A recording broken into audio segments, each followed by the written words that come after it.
Olá! Hoje a gente vai mergulhar na vida de uma das figuras mais impressionantes do pensamento ocidental, Santo Tomás de Aquino. Um gigante intelectual, um místico profundo e um santo. A obra dele, moldou a teologia e a filosofia por séculos. Então vamos juntos explorar a mente e a alma do chamado Doutor Angélico. A gente começa com essa frase, que é ao mesmo tempo enigmática e muito poderosa. Nada além de ti, Senhor. Essas palavras são do próprio Tomás de Aquino. E olha, até o final da nossa jornada aqui, o significado profundo por trás delas vai ficar bem claro. Elas são a chave, sabe? A chave para entender não só a mente brilhante dele, mas principalmente a sua alma. Então vamos lá. Nossa história começa lá por volta de 1225, num castelo imponente, o castelo de Roccasecca, no antigo reino de Nápoles. Foi ali que nasceu Tomás. Ele era o filho mais novo de uma família nobre, e essa família tinha, digamos, grandes planos para ele. A expectativa era bem clara, né? Ele ia seguir uma carreira de prestígio na igreja, quem sabe se tornar abade, o que, claro, traria muita honra e poder para a família. Só que o jovem Tomás, ele tinha outros planos, bem diferentes. Enquanto estudava lá na Universidade de Nápoles, ele se sentiu atraído por uma ordem religiosa que era super nova na época e, bem, inovadora, os dominicanos. Pensa bem, eram frades mendicantes. Eles renunciavam a tudo, viviam de caridade e se dedicavam a pregar e estudar. Para a família dele isso foi um escândalo, uma verdadeira traição às ambições que eles tinham. E a reação da família foi extrema. Não, foi mais que extrema. Os próprios irmãos dele o sequestraram e o mantiveram prisioneiro no castelo da família por quase 2 anos. 2 anos! Eles tentaram de tudo, absolutamente tudo, para quebrar a determinação dele. Chegaram ao ponto de mandar uma prostituta para o quarto dele. Mas a resposta de Tomás, essa foi lendária. Ele pegou um tição, uma tocha em brasa e expulsou ela de lá. Depois disso, acho que a família finalmente entendeu que a vocação dele era séria, era inabalável. Ok. Uma vez livre, Tomás pôde finalmente seguir o seu caminho. Ele foi enviado para estudar com ninguém menos que o maior acadêmico da época, o grande Santo Alberto Magno. E esse encontro ia dar início ao capítulo mais decisivo da vida dele, com certeza. É que o Tomás ele era um homem grande, corpulento e muito quieto, humilde. Os colegas dele, sabe como é, confundiram esse silêncio com falta de inteligência. Chegaram a apelidá-lo de o boi mudo da Sicília. Mas o mestre dele, Alberto Magno, ele via muito além das aparências. Ele reconheceu a genialidade que estava ali, escondida, e fez uma profecia que ficou famosa. Disse que o mugido daquele boi mudo um dia ia ecoar pelo mundo inteiro. E não é que a profecia de Santo Alberto se cumpriu e de uma forma espetacular. Tomás de Aquino não foi só um estudante brilhante, ele se tornou um mestre e o trabalho dele mudou para sempre o curso da filosofia e da teologia no Ocidente.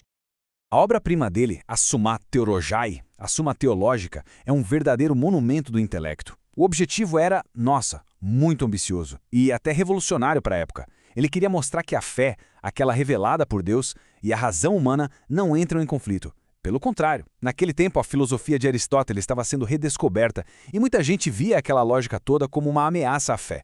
Tomás veio e provou exatamente o contrário, que fé e razão se complementam, numa harmonia linda e profunda. Então a pergunta é, como ele fez isso? Bom, o método dele era de um rigor lógico impressionante. Funcionava assim. Primeiro, ele colocava uma questão na mesa. Depois, ele listava todas as possíveis objeções àquela ideia. Em seguida, ele fundamentava a posição dele na autoridade das escrituras e da tradição da igreja. E aí, só no final, ele vinha com a resposta magistral dele, resolvendo as contradições e deixando a verdade clara. Mas, olha, seria um grande erro pensar em Tomás de Aquino só como um cérebro, um intelecto gigantesco. Por trás daquela mente genial, batia um coração de uma piedade imensa, de uma sensibilidade mística. Ele não era só um filósofo, não. Ele era também um poeta e um santo. A fé dele era tão profunda, tão reconhecida, que quando o Papa Urbano IV instituiu a grande festa de Corpus Christi para celebrar a Eucaristia, sabe para quem ele pediu para compor toda a liturgia da festa? Exato, para ninguém menos que Tomás de Aquino. Uma tarefa grandiosa. E o resultado? Dessa tarefa nasceram alguns dos hinos mais lindos e teologicamente mais ricos da história da Igreja. Músicas como Pange a Língua ou Adoro-te Devote são cantadas até hoje. É a prova perfeita de como, em Tomás, a doutrina mais complexa se encontrava com a poesia mais delicada. Daí o título dele, né? Doutor Angélico. A vida de Tomás também teve momentos de experiências místicas, sabe? A mais famosa de todas aconteceu numa capela em Nápoles. Ele estava lá, rezando, completamente absorto, contemplando um crucifixo, quando algo simplesmente extraordinário aconteceu. Dizem as testemunhas que uma voz saiu da cruz, e essa voz disse palavras impressionantes. Escreveste bem de mim, Tomás. Que recompensa queres? Parem para imaginar a cena, uma vida inteira dedicada a estudar, a escrever sobre Deus, e o próprio Cristo pergunta o que ele quer como recompensa. E é aqui que a gente volta para aquela frase do começo. Com todo aquele gênio, com todo aquele trabalho, Tomás não queria fama, não queria poder nem riqueza. A resposta dele foi simples, direta, e revela tudo sobre a vida dele. Nada além de ti, Senhor. Tudo o que ele fez foi por amor a Deus, e Deus era a única recompensa que ele queria. Essa experiência mística, ela nos leva para o ato final da vida intelectual de Tomás. E é um ato dramático, um momento que chocou todo mundo na época e que deixou a maior obra dele inacabada. Vamos lá. Dia 6 de dezembro de 1273. Alguma coisa aconteceu durante a missa. Tomás teve uma visão, uma experiência mística tão forte, tão avassaladora, que a partir daquele dia ele parou de escrever. Simplesmente parou. Não conseguiu mais pegar na pena. O secretário dele, o Frei Reginaldo, ficou perplexo, claro. Insistiu para que ele continuasse a Suma Teologia, aquela obra monumental, mas a resposta de Tomás, essa é uma das frases mais famosas da história da espiritualidade. Ele disse que tudo que ele já tinha escrito, toda aquela obra gigantesca, parecia palha, em comparação com a realidade divina que tinha sido revelada a ele. Pouco tempo depois disso, em 1274, ele estava viajando para participar do Concílio de Lyon, a pedido do Papa.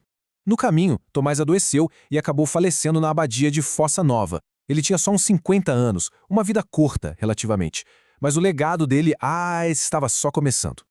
Depois da morte, a influência dele cresceu de forma exponencial. Menos de 50 anos depois, ele já foi declarado santo. Séculos mais tarde, foi nomeado doutor da Igreja, um título que é reservado só para os maiores teólogos mesmo. E, por fim, se tornou o patrono de todas as universidades e escolas católicas. Um verdadeiro testamento do poder e da clareza do pensamento dele. E tudo isso nos deixa com uma pergunta para a gente pensar. A vida de Tomás de Aquino nos mostra um homem cuja mente buscava a verdade sem parar, incansavelmente, e cujo coração buscava só a Deus. Talvez a chave para entender como é que ele conseguiu construir essa ponte tão sólida, tão duradoura entre a fé e a razão esteja exatamente aí, sabe? Na compreensão de que a busca pela verdade e a busca por Deus, no fundo, não são dois caminhos diferentes, são a mesma e única jornada.